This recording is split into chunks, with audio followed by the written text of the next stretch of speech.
सर्व हलवून घेऊया। आलूची भाजी बनवणार आहे रस्स्याची मी। मस्त असा कलर आलाय।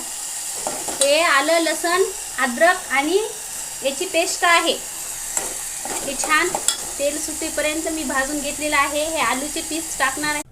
इथे गरम पाणी।